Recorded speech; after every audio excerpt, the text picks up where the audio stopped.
자는 상을 받느니라 한 잠언서의 말씀을 기억하며 종이 두려운 마음으로 말씀을 준비하여 이제 이 강단에서 말씀을 선포하려고 합니다. 우리 온 성도들은 이 말씀을 들을 때 그 어떤 재물보다 명예보다 선포되는 하나님의 말씀을 더 즐거워할 수 있게 해 주시기를 소원합니다. 오늘 선포되는 말씀으로 흔들리던 가정들이 굳게 세워지게 하시고 우리의 자녀들은 정오의 빛같이 밝게 빛나는 은혜를 입게 하시며 부모된 저희들은 거룩한 믿음의 유전자를 우리 후손들에게 심어주겠다는 새로운 결단을 하는 시간이 되게 해 주시기를 원합니다. 성령 하나님 친히 말씀해 주시옵소서. 이 말씀을 통하여 놀라운 하나님의 영광을 보게 하여 주옵소서. 예수님의 이름으로 기도하옵나이다. 아멘. 할렐루야. 여러분 건강하시기를 주의 이름으로 축원합니다. 따라하십시다. 내 믿음대로 될지어다. 할렐루야. 신구약 성경을 읽어보면 신구약 성경이 66권이잖아요. 신약이 27권이고 구약이 39권인데 합계하면 66권인데 이 성경을 읽어보면은 창세기 1장 1절을 딱 펴면 태초에 하나님이 천지를 창조하시니라 이렇게 기록이 되어 있습니다. 그리고 66권 맨 마지막 책인 요한계시록 마지막 절 요한계시록 22장 21절에 보면 아멘 주 예수여 어서 오시옵소서. 하나님의 창조의 말씀으로 시작해서 예수님 재림으로 끝나는 것이 이 성경 66권입니다. 우리가 신앙생활 하면서 기적을 믿지 않는다든지 하나님의 전능하심을 믿지 못한다면 우리 신앙에는 핵심이 빠진 거예요. 왜냐하면 성경은 기적의 책이고 성경은 믿음의 책이고 성경은 하나님의 전능하심을 나타내는 책인데 이걸 믿지 않으면 신앙생활에 가장 중요한 핵심이 빠져 있습니다. 그런데 신구약 성경의 가장 핵심적인 주제가 뭐냐? 믿음이라는 것입니다. 신약 성경에서만 해도 헬라어로 피스토스라는 이 믿음의 단어가 한 600번 이상 사용되고 있습니다. 만약에 우리 성경 신구약 성경에 믿음이라는 이걸 뽑아내고 나면 아마 이 성경은 텅 빈 책이 될 거예요. 그래서 이 신구약 성경 전체가 믿음의 책이라는 거예요. 믿음의 말씀이라는 거예요. 여러분 신앙인이라 그럴 때 신앙인이라고 말하면 그 사람은 믿음을 가진 자를 뜻합니다. 믿음을 가진 자에게 신앙인이라는 겁니다. 그러면 이 신앙인에게 그리스도인에게 핵심적인 믿음을 빼고 나면 그럼 저는 신앙인이 아닙니다. 신앙인이 아니라는 거예요. 우리 인생을 조금이나마 이렇게 업그레이드를 시켜야 되겠는데 우리의 삶을 우리 인생을 좀 더 업그레이드 시키려고 하면 쉽게 말하면 복을 받고 이 땅에서 성공하려고 하면 최고의 전략이 뭐냐 하면 우리의 믿음을 업그레이드 시켜야 합니다. 예수님께서 말씀을 했습니다. 겨자씨만한 믿음만 있으면 산을 옮길 수 있다 그랬어요. 여러분 겨자씨가 얼마나 작아요? 눈에 보일랑 말랑합니다. 제가 성지 갔을 때 그 겨자씨 나무에 올라가서 겨자씨를 다 이렇게 씨앗을 타가지고 와서 그걸 이렇게 그 코팅을 해가지고 나눠준 적이 있는데 정말 눈에 보일까 말까 하는 그런 겨자씨예요. 겨자씨만한 믿음만 사용해도 그것만 해도 산을 옮길 수 있다. 여기 산이라고 하는 건 뭐예요? 지금 눈에 보이는 팔공산이나 무슨 앞산이나 이런 게 아니고 성경에서 말하는 것은 태산같이 밀려온 인생의 문제, 또 우리 앞에 닥쳐온 헤쳐나갈 수 없는 환경, 아니면 인생의 한계, 뛰어넘을 수 없는 인생의 한계, 이걸 아마 산이라고 얘기한다면, 이 말은 믿음이 겨자씨만큼도 없다는 그런 뜻이 아닙니다. 겨자씨만한 믿음만 사용해도 인생에 만난 이 한계를 뛰어넘을 수 있다는 뜻이에요. 그런데 하나님께서 우리에게 성경에 보면 믿음이라는 건 하나님께서 우리에게 선물로 주신 거잖아요. 그러면 예수님이 믿음이 크다, 믿음이 작다, 그렇게 말씀했건 내 믿음이 크도다. 오늘 성경에 보니까 내 믿음이 크도다 그랬잖아요. 그 믿음이 크던 이 가나안 여인에게 믿음이 크다. 또 어떤 때는 믿음이 적은 자요, 왜 의심하였느냐. 그 예수님이 믿음이 크다 적다를 얘기했거든요. 그런데 이 엄청난 하나님이 주신 믿음을 신앙인이, 그리스도인이 사용하지 않는다는 거예요. 이미 태산을 옮길 수 있는 그런 믿음이 우리에게 와 있습니다. 하나님이 주셨습니다. 그러면 그 믿음을 사용하면 어마어마한 일들이 생활의 현장에 일어나는 거예요. 할렐루야, 할렐루야. 믿음이 커지면, 따라하십시다. 믿음이 커지면 인생이 커진다. 믿음이 커지면 인생이 커지는 거예요. 생활이 발전되는 거예요. 여러분, 우리 성경은 믿음의 책이라고 말씀을 드렸는데 거짓된 믿음도 있어요. 앞이 캄캄하고 아무것도 보이지 않는 칠흑같이 어두운 상황에 우리가 부딪혔을 때 여러분은 어떻게 하십니까? 많은 사람들은 믿음을 가지고 있다고 하면서도 주일날이면 교회 나오고 11조 헌금도 하고 교회 봉사에도 참여하면서도 정작 칠흑같이 어두운 인생의 한계에 부딪히면은 믿음이 적용되지 않습니다. 작동되지 않습니다. 왜냐하면 모든 것들이 하나님이 지배하고 있는 것이 아니고 내가 나를 지배하고 있기 때문이에요. 내가 되면 되고 내가 안 되면 안 되고. 그래서 중요한 게 뭐냐면 문제를 먼저 보고 또 뛰어넘을 수 없는 환경을 먼저 봅니다. 그 다음에는 인생으로서 인간적인 해결책이 뭐냐, 그걸 찾아보는 거예요. 다시 말하면 하나님을 생각지 않는 거예요.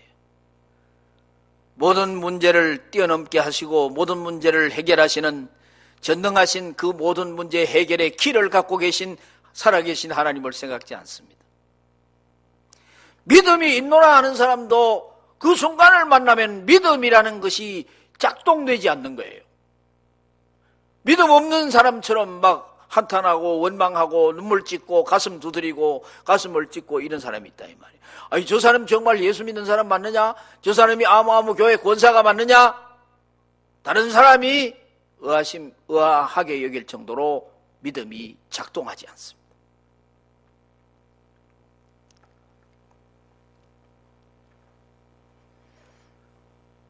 하나님을 의지할 수 있는 믿음을 갖지 못하는 거예요. 이 땅에서 매일같이 보고 듣는 게 있잖아요. 여러분이나 저나 눈만 뜨면 뉴스를 켜든지 라디오를 듣든지 신문을 보든지 매일같이 듣고 보는 게 뭐냐 하면은 한계 상황이라는 거예요. 한계들 뿐입니다. 언제 어디서 여러분 신문을 펼치든지 방송을 듣든지 해보세요. 사람이 비참하게 죽었다는 얘기고 지도층 인사들이 부정부패했다는 얘기고 지진과 홍수가 세계 속에 이렇게 지진으로 말이죠. 수많은 사람이 수백 명이 죽고 수만 명이 그냥 이재민이 생기고 하는 얘기. 무슨 암 환자가 기도해서 나았다? 분열된 교회가 사랑으로 회복되고 하나님의 사람들의 눈물로 하나님 나라의 복음을 전하다가 기적을 체험했다는 이야기. 재앙이 물러가고 회복이 되었다는 이야기. 이런 이야기는 뉴스에 나오지 않습니다. 그냥 문제만, 계속 문제만 쏟아지는 거예요. 여러분, 오늘 우리는 기억해야 됩니다. 이 세상과 환경과 그리고 한계 상황을 뛰어넘을 수 있는 나의 환경을 지배하고 바꿀 수 있는 이 권세가 하나님께로부터 저와 여러분에게 이미 주어진 줄로 믿으시기를 바랍니다. 이미 주어져 있어요. 와 있어요. 따라하십시다. 하나님은 살아계십니다. 믿습니까? 하나님 살아계십니다. 이런 믿음의 세계가 있습니다. 영적인 세계가 있습니다. 여러분, 구태여 신앙 세계가 아니라 할지라도 우리가 믿지 않고 살아간다는 것은 불가능하잖아요. 지금은 하나님 살아계시고 하나님이 모든 문제를 해결할 수 있는 열쇠를 가지고 계시고, 성경대로 말하면 내가 열면 닫을 사람이 없고 내가 닫으면 열 사람이 없는 거예요. 그런 권세를 가지신 하나님이 살아계시고 우리 믿는 자에게는 이미 그 권세가 와 있어요. 어느 글에 보니까 서울의 어느 5층짜리 빌딩에 4층에는 개척교회고 5층에는 술집인데,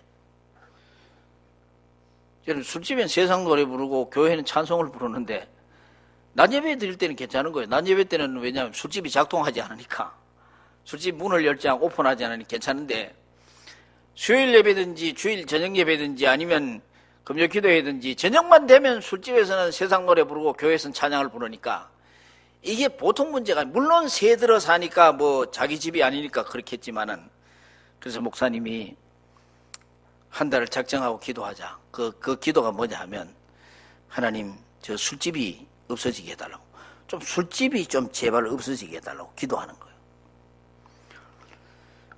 그런데 기도한 지 25회가 지났는데 5층 술집에 불이 났어요. 불이 나가지고 홀랑 그냥 술집이 다 타버렸어요. 그런데 4층에 있는 교회는 커튼 하나도 타지 않았어요.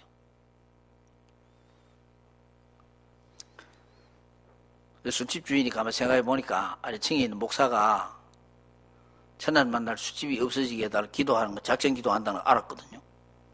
소문도 들었고. 우리 알았는데, 그래가지고 이 불이 난 건 이상하다. 이게 그냥 난 게 아니고 목사님이 기도해서, 그 술집 주인이 말해, 목사님이 기도해가지고 작전 기도에 불이 났다는 거예요. 그래가지고 목사님을 경찰서에 고소했어요. 목사님이 기도해가지고 5층에 불 났다고. 그래서 목사님이 경찰서에 가서 조소를 받게 됐는데, 그 경찰관이 예수를 믿는 사람도 아닌데, 이제 조소를 하는데 뭐라 그러냐, 목사님 죄송합니다. 그 5층에 있는 술집 사장이 얘기하는데, 목사님이 작전 기도해서 불이 났다고 하는데 그게 사실입니까? 이렇게 물었어요. 경찰서 이제 수사관이 그렇게 물었어요. 그러니까 목사님이 한 말이 뭐였냐 하면, 내가 술집 없어지게 해달라고 기도했는 건 사실이지만, 아이 경찰관님, 내가 기도했다고 왜 불이 났겠습니까? 이렇게 대답을 한 거예요. 그랬더니 조사하는 그 경찰관이, 목사님이 이상하네요. 술집 사장은 예수 안 믿고 술만 파고 하는 저 사람은 목사님이 기도해서 불이 났다고 믿는데, 목사님은 기도의 능력을 믿지 않는 것 같네요. 어떻게 하면 좋겠냐고. 그래서 경찰서에 조사 결과가 나오는데 이렇게 나왔대요. 어떻게 나왔냐면은, 거기에 이제 결론을 낸 거예요. 그 조사하는 경찰관이 이렇게 믿음 없는 목사의 기도로 불이 난 것 같지 않는, 이게 이렇게 믿음이 없는 목사의 기도로 5층에 불이 난 것 같지 않음이라고 종교를 지었습니다. 예수 안 믿는 경찰관이 5층에 있는 그 사람, 그 술집 예수 안 믿는 사람은 목사님이 기도했다 불났다고 믿는데, 목사님은 내가 기도했다고 불이 납니까? 그렇게 대답하는 게 뭐냐 이 말이에요. 던져주는 시사점이 있지 않습니까? 여러분, 참된 믿음이라고 하는 게 뭐냐? 참된 믿음이란 참된 믿음의 대상을 참되게 믿는 게 믿음이에요. 정확한 믿음의 내용을 정확하게 믿는 게 믿음이에요. 여러분, 믿음이라고 하는 것은 적극적인 사고방식이 아닙니다. 적극적인 사고방식은 인간의 가능성을 믿는 것이지만 믿음이란 뭐냐? 전능하신 살아계신 하나님을 믿는 게 믿음이에요. 믿음이란 모든 것이 잘 될 것이라고 막연한 기대가 아닙니다. 믿음이란 유사시에 급할 때만 사용하는 스페어 다이어가 아닙니다. 믿음은 자기가 하는 방향과 맞을 때만 올라타는 고속버스가 아닙니다. 믿음이란 하나님을 믿고 살아계신 하나님을 믿고 신뢰하는 게 믿음이에요. 인생의 구원에 다른 길이 없습니다. 하나님 외에는 길이 없지 않습니까? 우리의 믿음은 하나님의 전지전능하심을 믿는 것이 믿음입니다. 하나님은 크고 위대하신 분이기 때문에 하나님 안에, 예수 그리스도 안에 능치 못할 일이 없고 하나님 안에서 능치 못할 일이 없다고 믿는 게 믿음이에요. 하나님은 못할 게 없다 이 말이에요. 오늘 15장 28절에 내 믿음이 크도다 네 소원대로 되리라. 이게 누구의 말씀이요? 우리 주님의 말씀이요. 가나안 여인을 향해서 내 믿음이 크도다 네 소원대로 되리라. 그 시로 그 딸이 나으니라 이렇게 돼 있어요.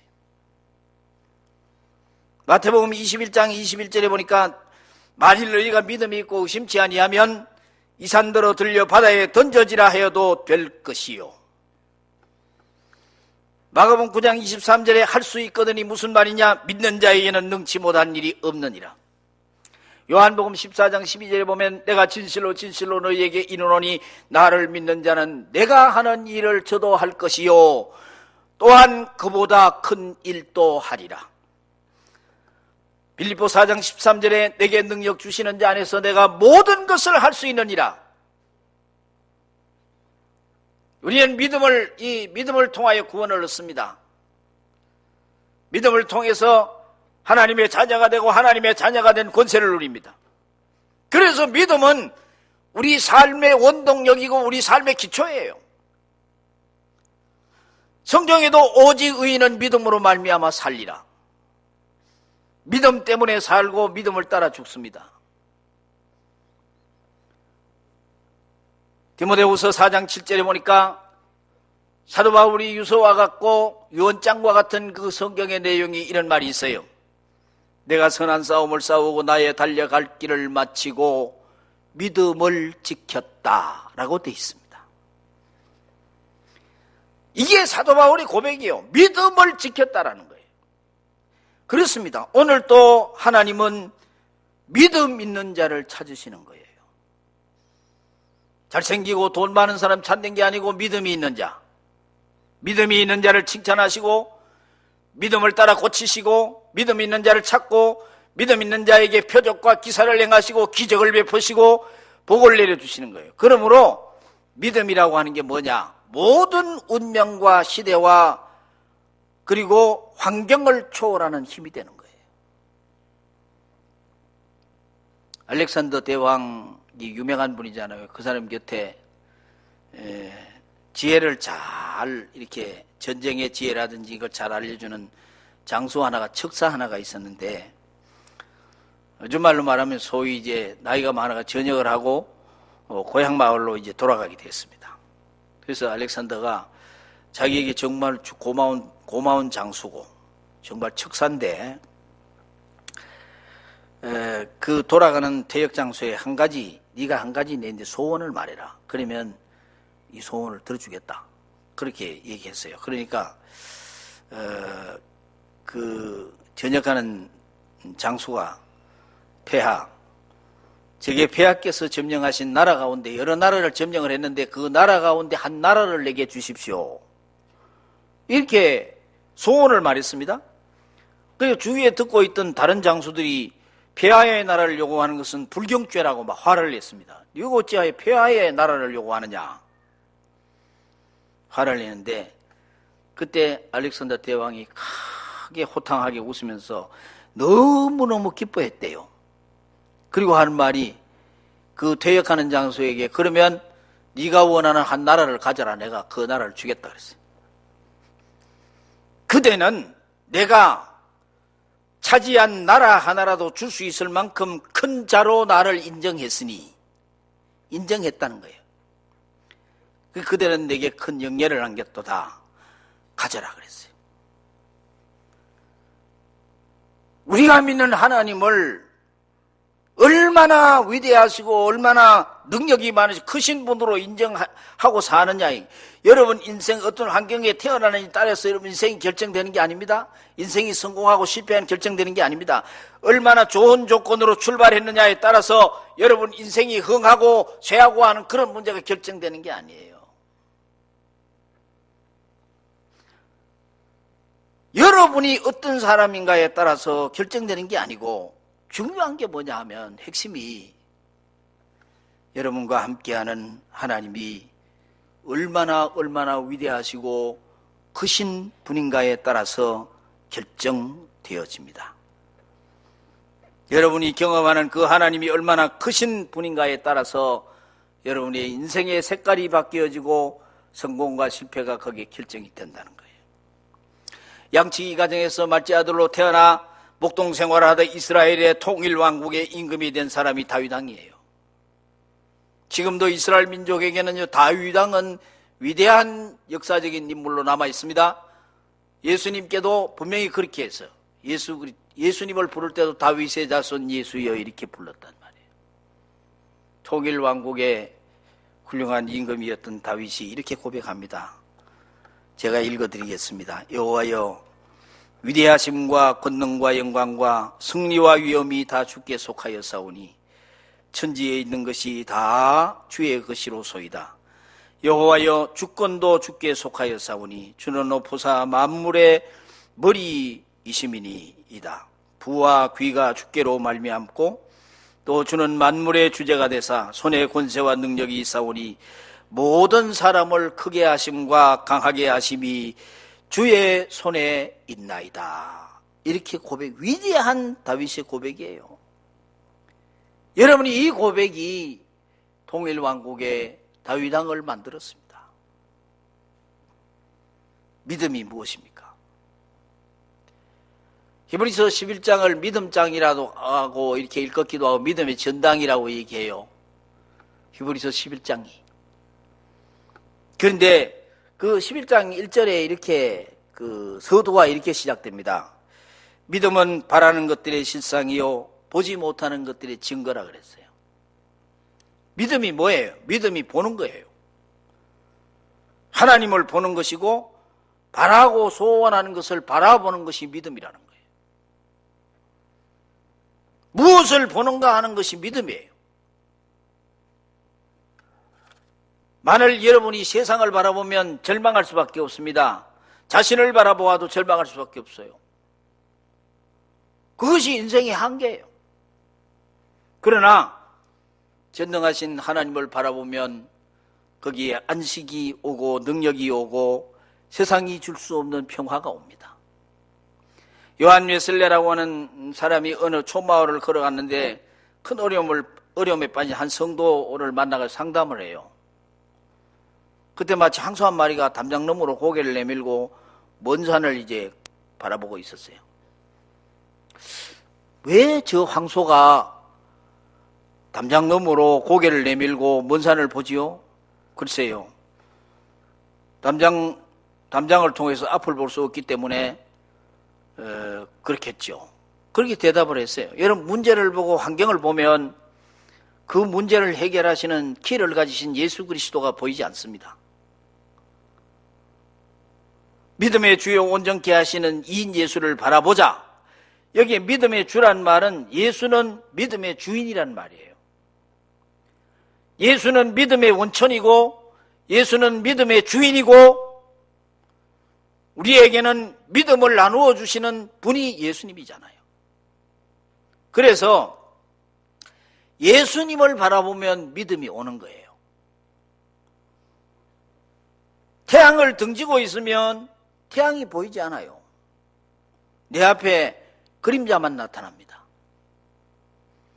예수님을 등지고 있으면 우리가 불안하고 공포에 쌓이고 슬픔과 걱정의 그림자가 내 앞에 나타납니다. 그러나 태양을 바라보면 그림자는 뒤로 물러가서 태양만 보이지 그림자가 보이지 않습니다. 그것이 믿음의 주 예수 그리스도를 바라보는 신비예요. 인도네시아는 인구가 2억이 되는데 2억 중에 30%가 예수를 믿어요. 6천만 명이 예수를 믿어요. 이슬람 국가 안에서 수많은 사람이 순교를 당하고 고난을 당하면서도 굴하지 않고 복음을 전한 결과 아시아의 최대의 기독교 국가가 인도네시아가 되었습니다. 그러면 이 믿음이 이렇게 중요한데 믿음을 어떻게 하면 믿음을 업그레이드 시킬 수 있는가? 문제는 우리 가운데 태산을 옮길 수 있는 믿음을 갖고 싶지 않는 사람이 누가 있겠습니까? 나도 태산을 옮길 수 있는 믿음을 갖고 싶습니다.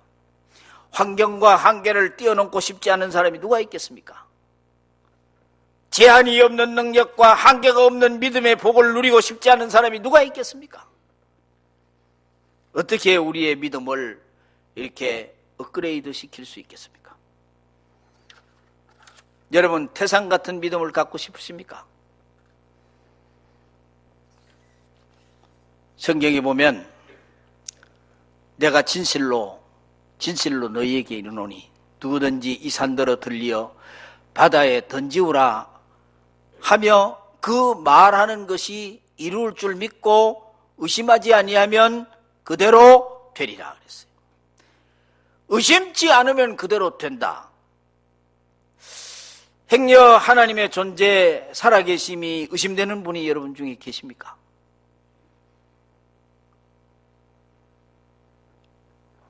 모든 믿음의 사람들은요, 성경에 보면 의심하는 걸 다 버렸습니다. 여러분, 의심을 하면요, 항상 문제만 봐요. 그러나 믿음을 가지면 해결을 봅니다. 믿음은 의심을 포기하고 절망을 포기시킵니다. 그러나 믿음은 절대로 희망을 포기하지 않습니다. 하나님을 포기하지 않습니다.